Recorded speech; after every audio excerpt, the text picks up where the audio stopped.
सतयुग में देवों ने मार्गशीर्ष मास की प्रथम तिथि को ही वर्ष का प्रारंभ किया था।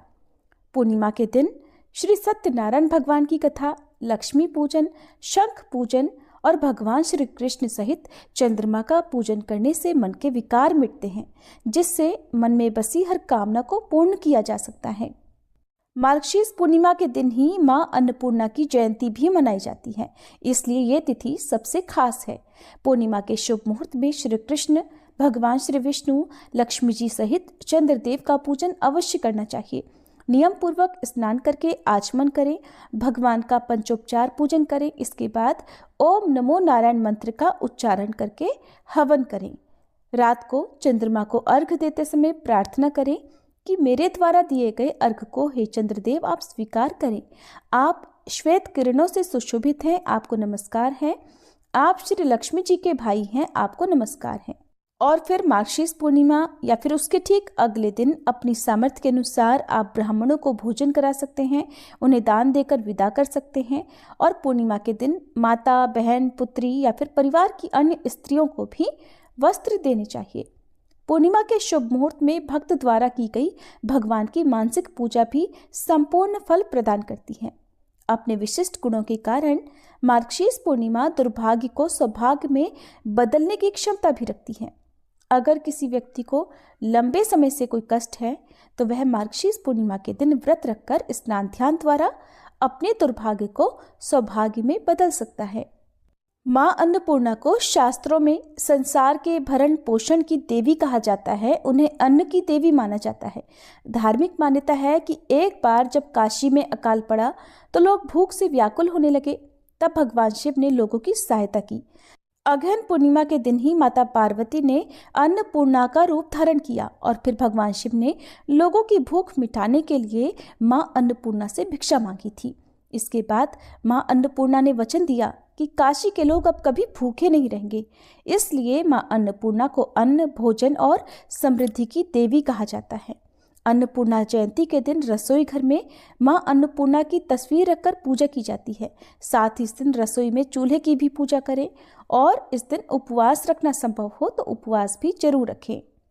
अन्नपूर्णा जयंती के दिन गरीबों को भोजन दान करना चाहिए। ऐसा करने से मां अन्नपूर्णा की कृपा दृष्टि बनी रहती है। इस बार पूर्णिमा की तिथि 2 दिन है, तो ऐसे में व्रत किस दिन रखा जाएगा, किस दिन स्नान दान करना ज्यादा सही रहेगा, अब आपको बताते हैं। पूर्णिमा तिथि प्रारंभ होगी 14 दिसंबर शनिवार को शाम 4:59 से और 15 दिसंबर रविवार को दोपहर 2:31 पर पूर्णिमा तिथि समाप्त होगी। इसलिए इस बार 14 दिसंबर शनिवार को पूर्णिमा व्रत रखा जाएगा। अन्नपूर्णा जयंती भी इस दिन मनाई जाएगी और दत्तात्रेय जयंती भी इसी दिन मनाई जाएगी। और 15 दिसंबर रविवार को भी इस बार पूर्णिमा का व्रत रखा जाएगा। पूर्णिमा का जो स्नान दान है वो उदया तिथि के अनुसार किया जाता है, तो आप 15 दिसंबर को ही स्नान दान भी कर सकते हैं, क्योंकि पूर्णिमा के व्रत में तुलसी जी की और पीपल के पेड़ की पूजा की जाती है। तो रविवार के दिन तुलसी जी में जल अर्पित नहीं किया जाएगा, न ही पीपल के पेड़ का पूजन किया जाएगा। ऐसे में आप शाम की पूजा शनिवार के दिन कर सकते हैं।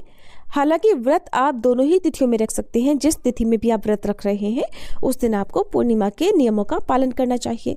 14 दिसंबर शनिवार को सूर्योदय होगा सुबह 7:04 पर, सूर्यास्त शाम 5:39 पर होगा। ब्रह्म मुहूर्त सुबह 5:28 से 6:16 तक रहेगा। अभिजीत मुहूर्त दोपहर 12 बजे से 12:42 तक रहेगा।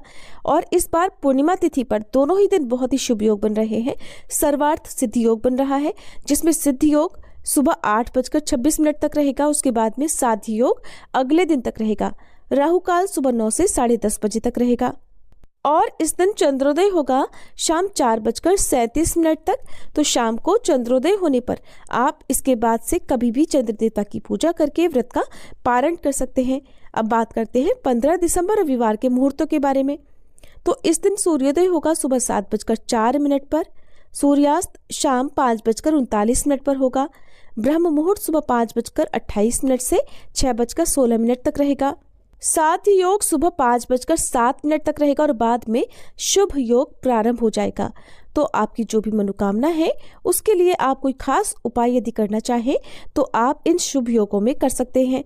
अभिजीत मुहूर्त दोपहर 12 बजे से 12:43 तक रहेगा, जिसमें आप श्री सत्यनारायण भगवान की पूजा करके कथा का श्रवण कर सकते हैं। अमृत काल शाम 6:06 से 7:36 तक रहेगा। राहु काल रहेगा शाम 4:30 से 6 बजे तक। राहु काल को अशुभ मुहूर्त माना जाता है, तो कोई भी शुभ काम आप इस समय में ना करें। अब जानते हैं रविवार के दिन चंद्रोदय के समय के बारे में। तो इस दिन चंद्रोदय होगा शाम 5:36 पर। हालांकि पूर्णिमा तिथि दोपहर तक ही समाप्त हो गई होगी, क्योंकि यही कारण है कि जब भी लोग पूर्णिमा का उपवास रखते हैं तो शाम को जिस समय चंद्रमा उदय हो रहे हो उस समय पूर्णिमा तिथि यदि विद्यमान होती है तो उस तिथि में पूजा करना या व्रत रखना ज़्यादा सही मानते हैं।